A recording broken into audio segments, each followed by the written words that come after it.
Seigneur Jésus-Christ soit avec nous. Amen.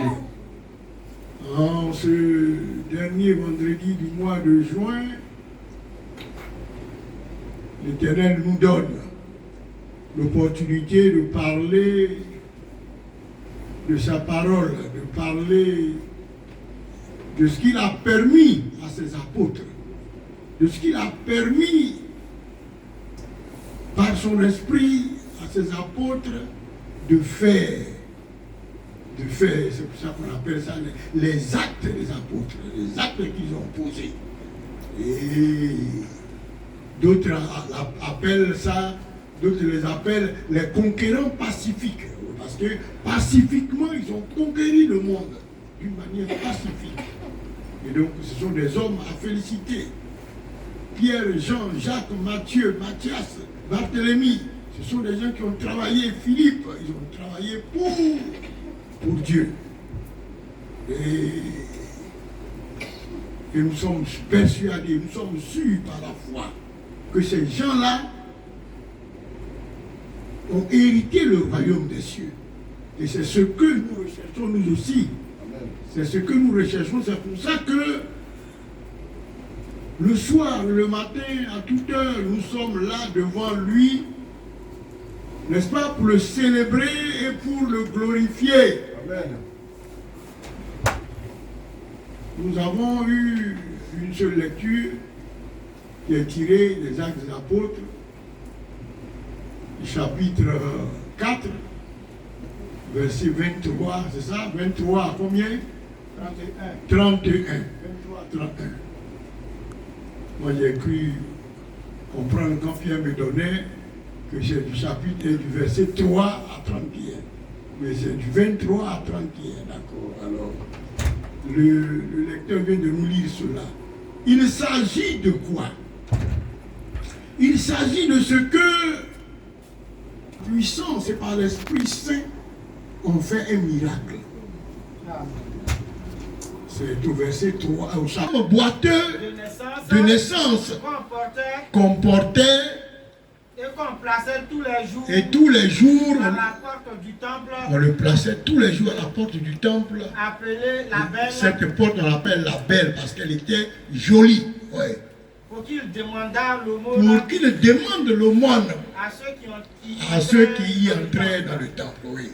Cet homme, voyant Pierre et Jean qui allaient y entrer, il leur demandait l'aumône. Pierre, de même que Jean, fixa le regard sur le paralytique et dit, regarde-nous. Et il les regardait attentivement. Il s'attendait, ses yeux brillaient parce que Pierre était d'une corpulence, Jean était d'un style particulier. Donc il les regardait, il espérait avoir quelque chose. Ouais. Alors Pierre lui dit, mais Pierre lui dit, je n'ai ni argent, ni or. Mais ce que j'ai, attends, je n'ai ni argent ni or. Il n'a ni argent ni or. Alors que c'est l'argent qui intéresse le paralytique. Aussitôt, son visage a changé. Parce que quand Pierre et Jean venaient, son visage brillait. Parce qu'il était sûr d'avoir quelque chose. Mais quand ils ont dit cela, son visage a changé. Son visage n'était plus le même parce que il dit, mais ces gens-là, ils ne vont rien me donner alors. Hein? Et Pierre dit, oui. Mais ce que j'ai, je te le donne. Au nom de Jésus de Nazareth. Lève-toi et marche. Et le prenant par la main droite. Et il le prit par la main droite. Il le fit lever. Au même instant, ses pieds et ses chevilles deviennent fermes. Et puis d'un saut, allez, il est debout. Et il se mit à marcher. Il entra avec eux dans le temple. Il entrait avec eux dans le temple. Marchant, sautant, dansant et louait Dieu. Tout le monde le vit marchant. Tout le monde le vit marcher et louant Dieu. Il reconnaissait que c'était le paralytique qui s'asseyait devant la porte appelée la Belle tous les jours. Ils l'ont reconnu, oui merci. Ils l'ont reconnu. Ils l'ont reconnu. Et ce paralytique ne cessait pas de louer Dieu, de sauter, de danser, de louer Dieu. Que pouvons-nous retenir de ce texte?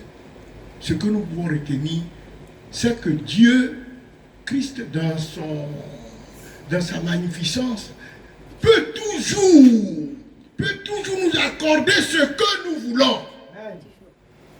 Par son esprit, il peut toujours nous donner ce que nous désirons avoir de lui. Parce qu'il est le puissant des puissants. Comme Anderson aime bien le dire, c'est un vrai corps. Un vrai corps. Il est si puissant que personne sur la terre, ni aujourd'hui ni après, ne pourra l'égaler. Personne.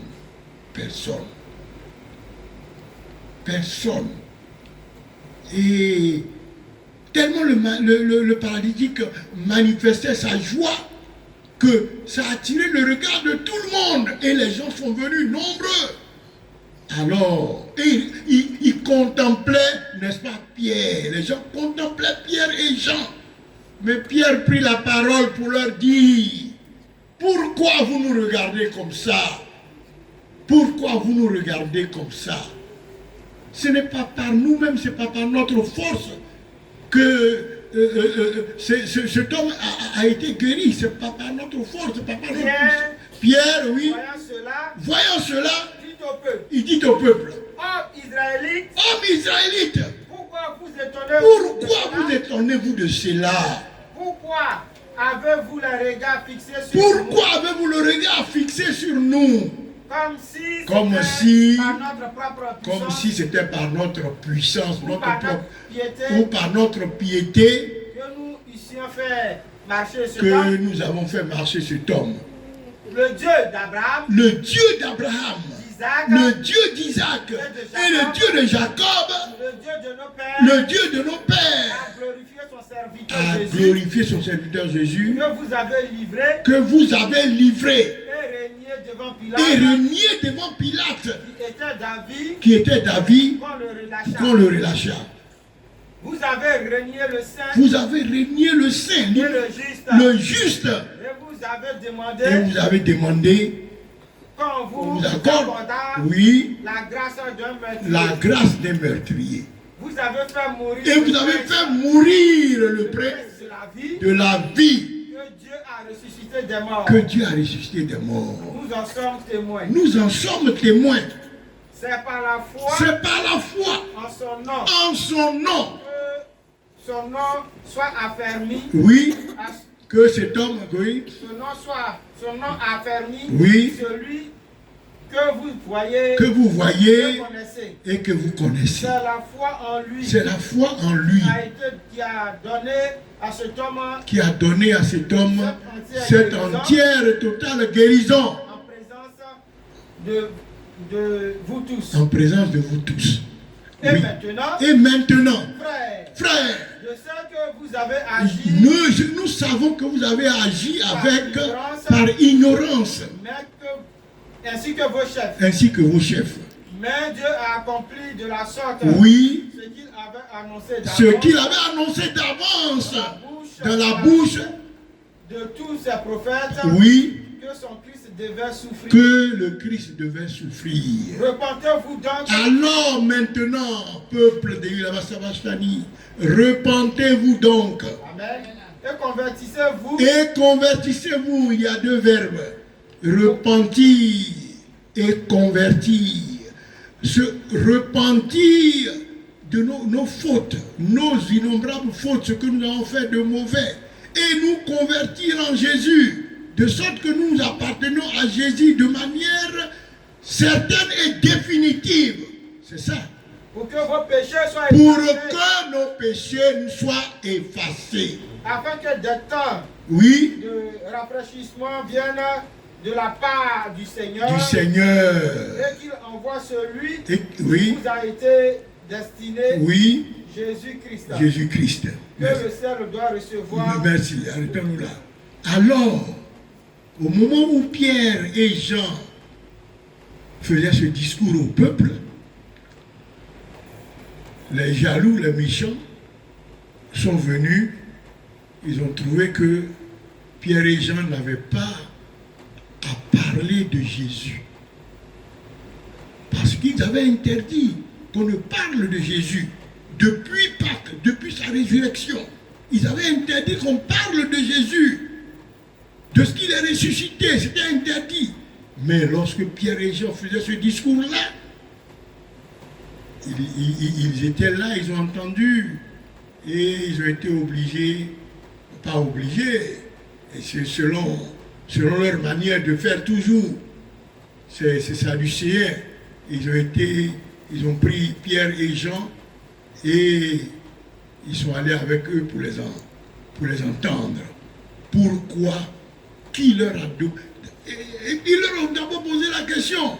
Mais par quelle, Pierre, trouve-moi le passage là, par quelle puissance, par quelle force, par quelle volonté avez-vous fait cela? Avez-vous fait cela? Avez-vous fait ça? Mais avez-vous fait quoi? Ils ne peuvent pas dire ce que Pierre et Jean ont fait. Ils ne peuvent pas dire que Pierre et Jean ont fait un miracle, un grand miracle. Un paralytique, né paralytique, qu'ils ont guéri par la puissance de Christ. Mais avec quelle puissance avez-vous fait ça? Avez-vous fait ça? Ils ne peuvent pas dire avez-vous fait ce miracle. Le mot est trop lourd. Pierre, tu as retrouvé? Oh, vas-y, c'est vers le 25 là.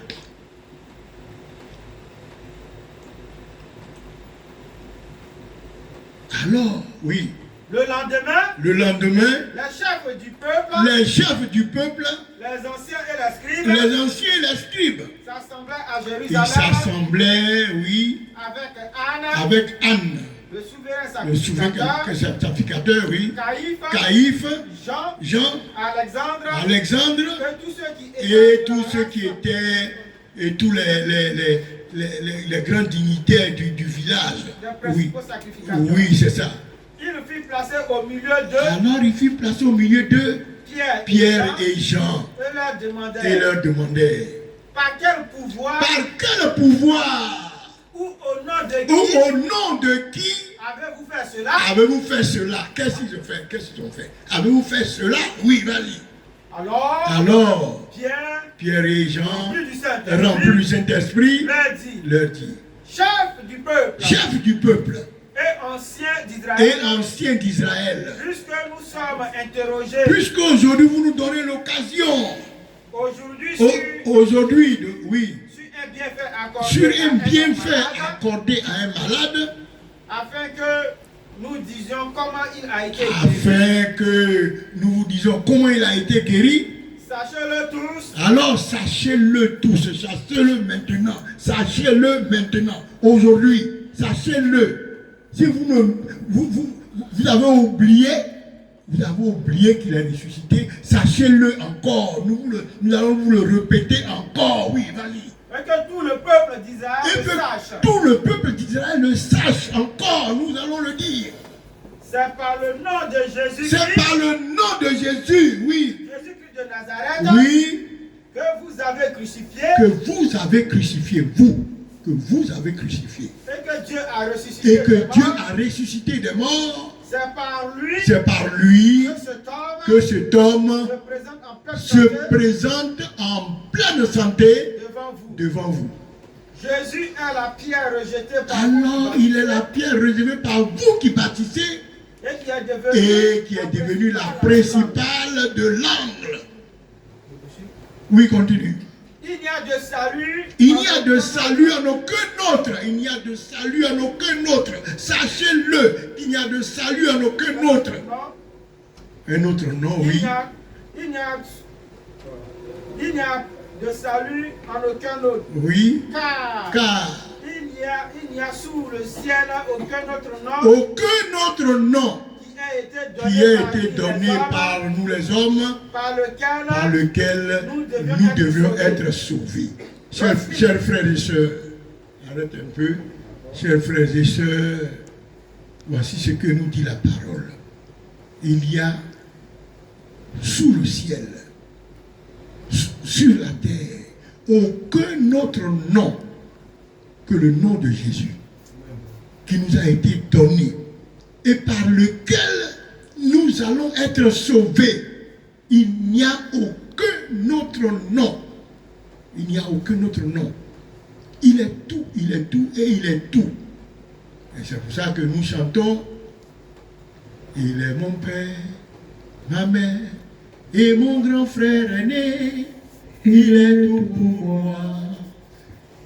Jésus, tu es tout pour moi. Jésus, tu es tout pour moi. Tu es mon père, ma mère et mon grand frère aîné. Tu es tout pour moi. Tu es mon père, ma mère et mon grand frère aîné. Tu es tout pour moi. Oui, c'est ça. C'est ça, il est tout. Il est notre grand frère aîné. Il est notre grand frère. Nous disons que Christ est notre frère. C'est aussi bon. Christ est notre frère. Mais il est en même temps notre Père. Il est en même temps notre Père. Parce que c'est lui qui nous a sauvés. C'est lui qui nous a délivrés par son sang divin, sacré. Il a versé ce sang-là pour nous. Donc celui qui paye ta condamnation, celui qui te retire de la condamnation, il devient ton Père. Il devient ton Père. Et il est à la fois notre Père et notre frère. Notre frère en ce sens qu'il est le Fils unique du Père, de Dieu le Père. Et nous sommes co-héritiers avec lui. Lui, il est l'héritier, mais nous sommes co-héritiers avec lui. Sachez-le, chers frères et sœurs dans le Seigneur Jésus-Christ, nous n'allons pas plus être long, nous allons nous arrêter là, mais je voudrais que, comme venez de souligner Pierre, il faut que nous nous attachions qu'à lui. Il a dit aux Sadducéens, aux scribes, que vous l'avez rejeté, vous l'avez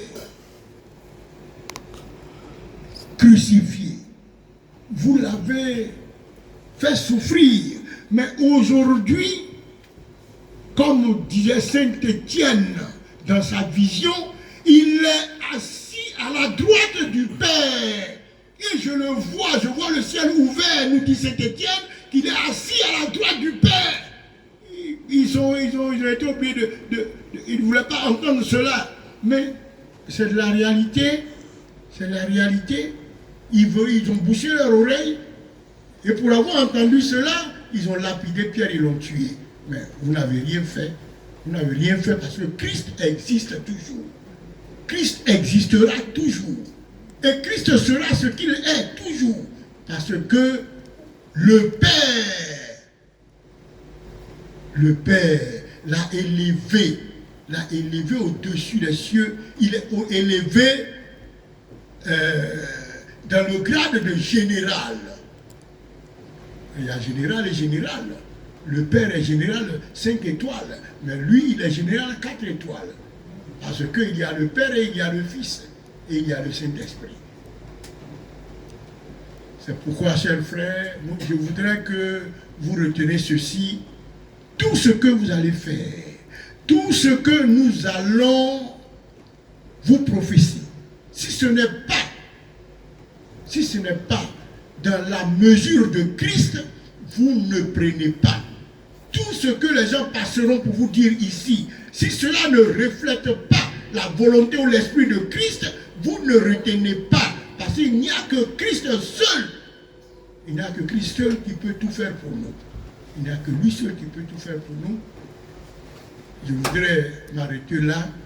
Nous allons retenir notre texte d'aujourd'hui que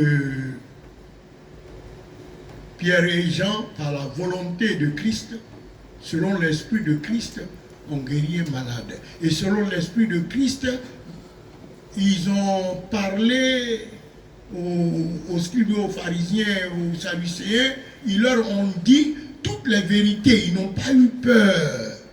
Ils n'ont pas eu peur parce qu'ils étaient investis de l'Esprit de Dieu.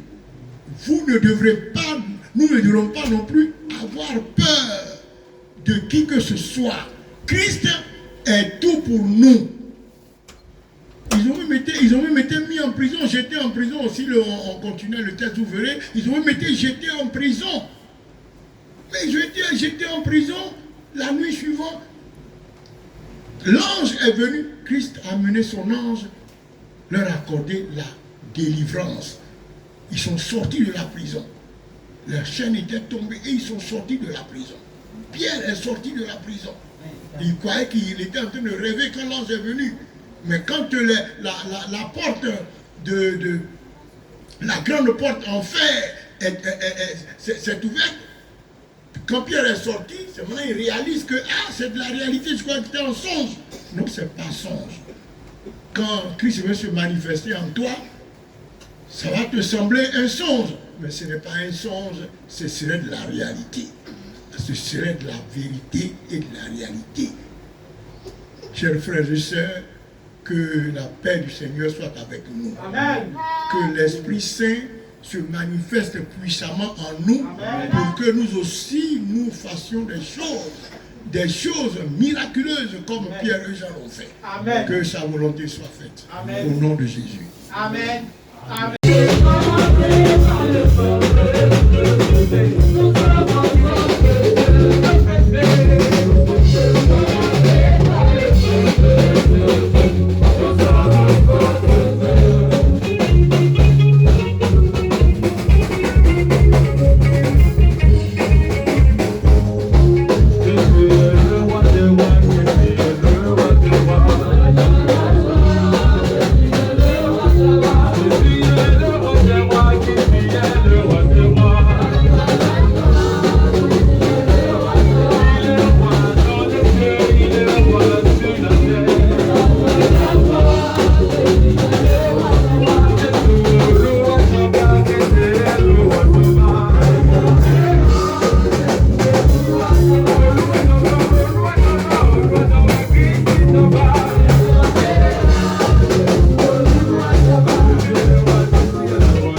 de